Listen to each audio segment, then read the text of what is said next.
Сәлеметсіздер ме, құрметті тіл білімі YouTube арнасының көрермендері.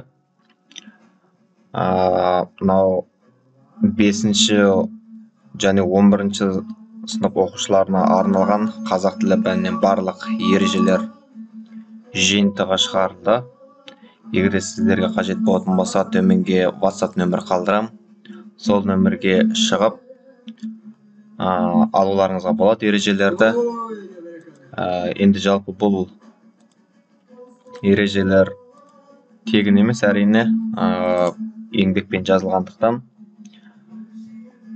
сөйлесіп көруге болады. Әрбір сыныпқа жеке-жеке осындай тілдік бағдар ретінде ережелер жазылып шыққан. 5-ші сынып кез келген баспалар бойынша, 6-ші сынып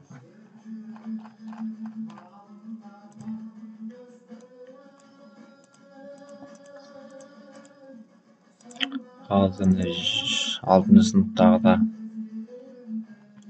барлық ережелер қамтылған. Алам дейтін болсаңыздар, WhatsApp нөмірге шығуларыңызға болады.